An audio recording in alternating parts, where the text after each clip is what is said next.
Hello, and you're very welcome to the CJ McCarty podcast. I'm John McMahon. Of course, the podcast is brought to you by Orgarech.com and Atak.ie. Use the promo code JMacPodcast to get 15% off on Orgarech.com and get the best skins, gloves, and equipment on Atak.ie. Be attack-minded.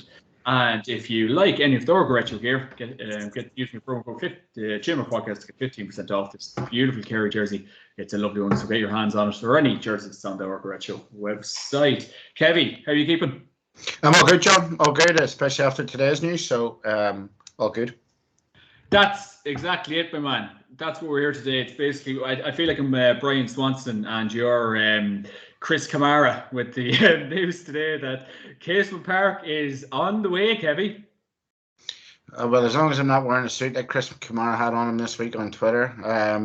Yeah, Casement Park on the way.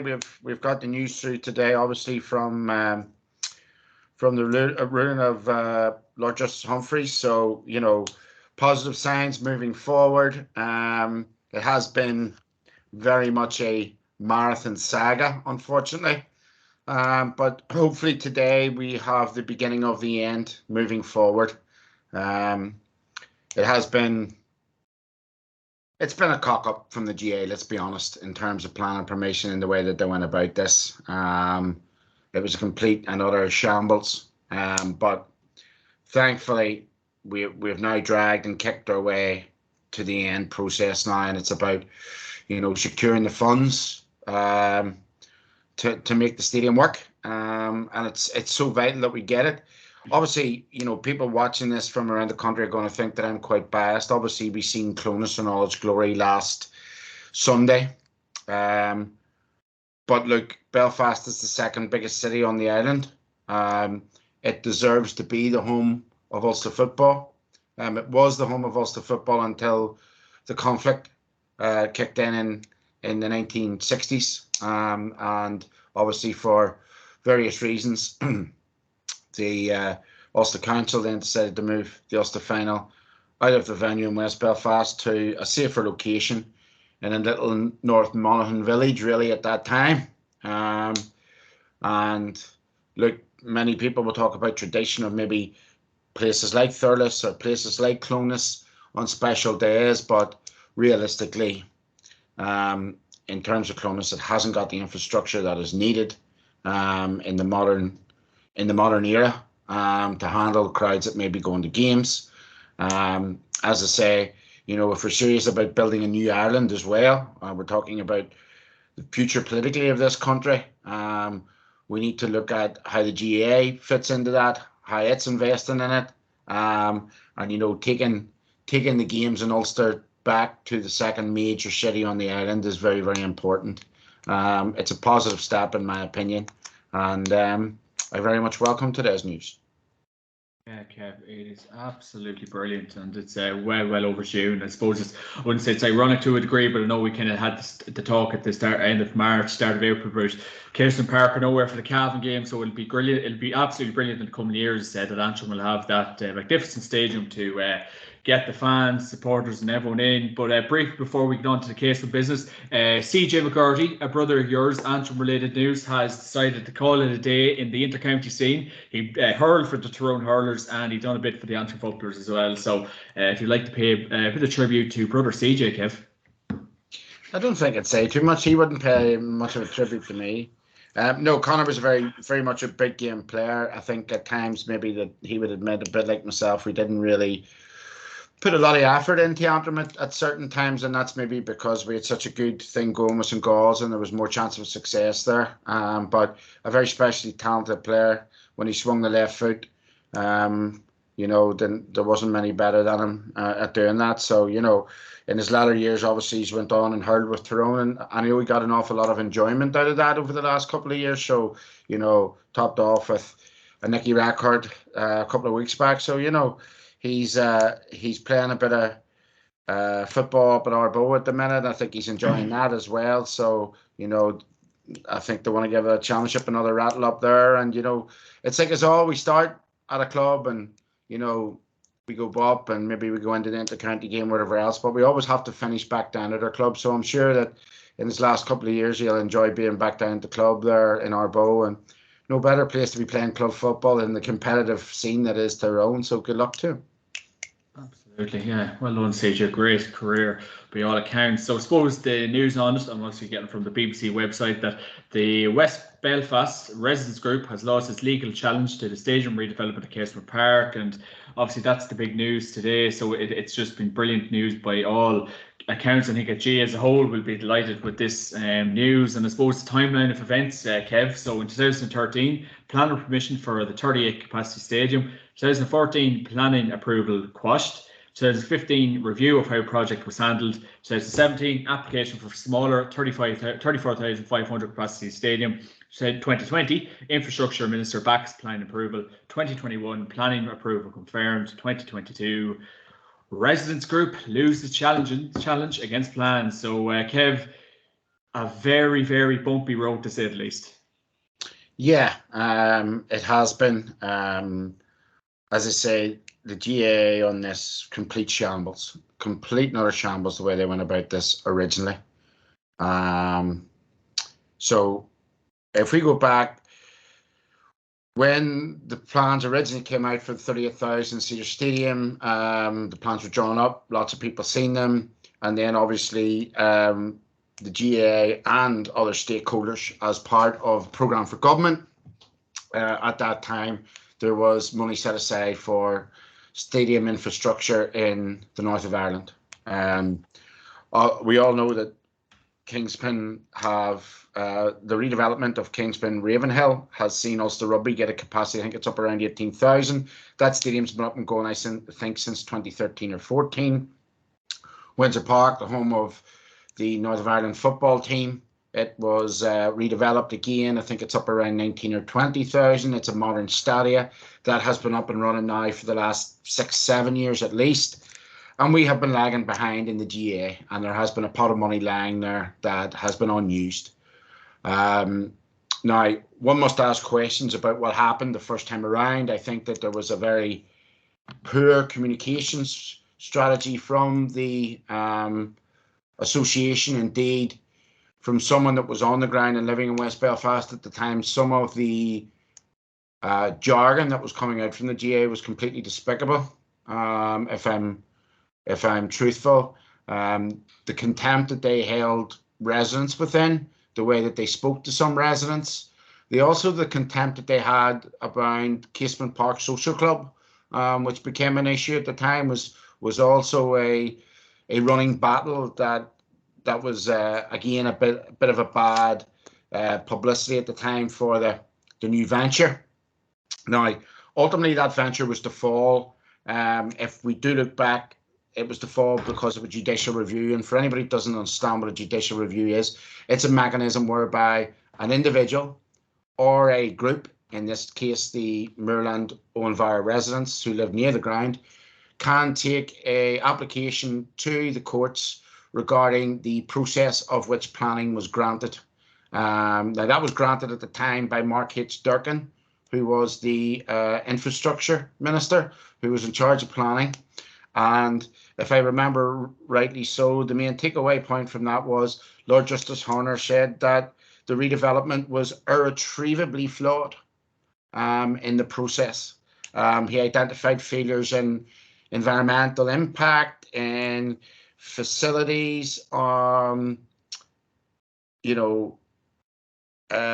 think also there was issues around health and safety around evacuation.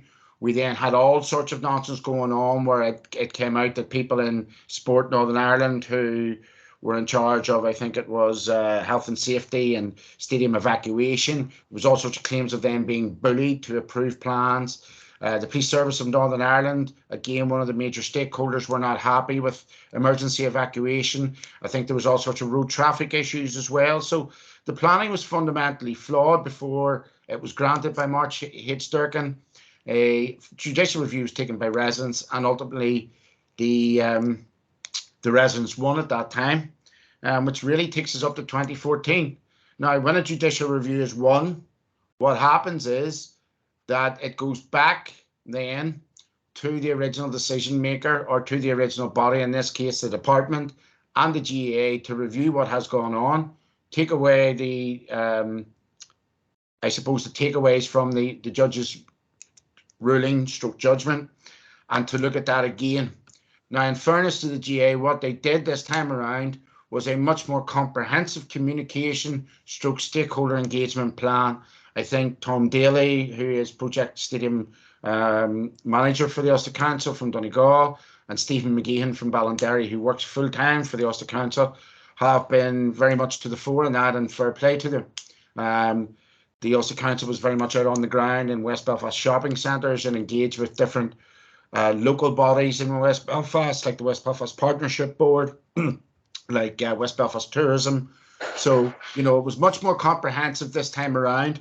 Now, that sort of planning process goes on between 2014 and 2017. I walked past the ground on a number of occasions as it lay sickeningly derelict for someone that had spent so many good weekends in that ground growing up. And in fairness, there was a lot of work being done, for instance, on traffic management and gathering the relevant evidence for this particular planning application.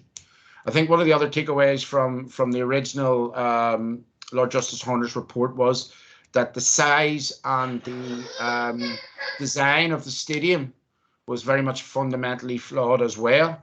And that was something that the GAA had to go back with planners and rejig. So from the 38,000, we went down to the 34,000 seater stadium. We then had buy-in in terms of the social club issue that I spoke about before, that the Ulster Council addressed them issues. We then had issues that, you know, in terms of health and safety, that was addressed. If I remember rightly, BBC Spotlight in Northern Ireland, an award-winning investigation programme, done an investigatory programme into this whole issue around Casement. So it has, John, been an absolute mess for the best part of 10 years. Now, planning and permission, I went in again, I think, to the department in 2017. What must also be said is that in terms of the programme for government, in terms of consecutive governments in Northern Ireland, I think that there was agreement that the money set aside for the original Stadia project back in 2008-9, when the original money was set aside, that money was always ring-fenced for Casement. The big problem now, and I'll come on to this in a minute, is the economic impact that this delay has had on the stadium as is. And we'll talk about that a wee bit further. But certainly that 77 million, I think it's 15 million from the GAA, 62 million from the Northern Ireland Executive, is certainly ring-fenced and ready to go. Planning obviously went through comprehensive loopholes before it was entered into the Department of Infrastructure. Mark H. Durkin was no longer in post. It was actually his colleague, the North Belfast MLA, Nicola Mallon, who was in post. And most importantly, for people who don't understand the whole process, in this process, there was one of the reasons why the application last time around also failed was that Mark H. Durkin took what could be only described in GAA terms as a solo run, really, to grant planning permission. Now, in the interim period between the judicial review in 2014, that was successful for the residents, and the new planning application, a new law came into being where a minister, yes, must consult their executive colleagues, but ultimately the decision lay with them. So Nicola Mallon ultimately had the power with or without an executive on the basis of what she was told by our departmental officials and the data and the evidence before them to grant that planning permission. She did so. I think we all knew at the time the planning was granted that the residents group were going to bring another judicial review, which was obviously going to take a number of months. I think in this case, it's taken almost a year since the original planning was granted to get before the courts. So again, another delay. This time around, Lord Justice Humphreys has said that because of that law change, whilst Nicola Mallon did technically not consult her colleagues, thus breaching the law, the fact of the matter was that none of her colleagues around the executive table had in any way highlighted to her an objection to planning for the stadium. He also mentioned that there was a huge public interest in this, and public interest is another issue, a bit like proportionality. that the courts must consider when dealing with judicial reviews. And I think one of the issues around this as well that we must include is that the whole context of Ireland possibly hosting the 2023 World Cup in rugby, that was maybe an original factor around things, but also now the fact that we're talking about hosting the Euros alongside colleagues in the UK, then I think there's a wider political will for Casement to become that flagship stadium in this particular part of the island that will meet the FIFA standards and requirements for that tournament. So I think the public interest was a huge issue within this. Indeed, I think there was a bit of skullduggery, maybe put it that way, by the residents at the last hearing, really to delay and delay again. And indeed, Lord Justice Humphreys must be commended by saying that he wanted to accelerate the findings on this as quick as possible so we could have an answer. Now, we do have an answer. And now we're at day one of the way forward. The road has been cleared, but there are now financial obstacles in the way that must be negotiated between key stakeholders, the GAA, the Northern Ireland Executive, and indeed maybe the British government. So, whilst the road is clear, we still face some obstacles moving forward. The last thing I would say is when we compare the GAA strategy on the first judicial review in 2014, I think in that particular judicial review, there was 14 or 16 days that the courts heard legal arguments. Now, for anybody that knows anything about legal matters, that is huge, massive judicial review. That's sort of unprecedented to hear a judicial review over 16. I think it was somewhere between 13 and 16 days the court sat for, which is quite unusual. In this particular judicial review, the court sat for only 3 days hearing evidence.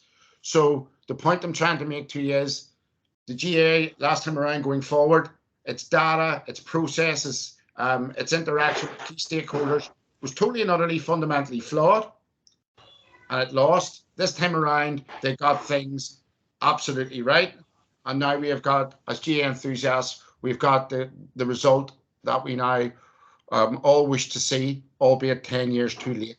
So I think now what we all want to look at is, the engagement between our key political parties, particularly Sinn Féin, SDLP, People Before Profit here in West Belfast, with the Northern Ireland Executive, with the British government, with the Irish government, with the GAA, how we now put a timeline on this project to get a flagship stadium for our sports in line with what our other colleagues in our sister sports, football and rugby, soccer and rugby have, as quick as possible.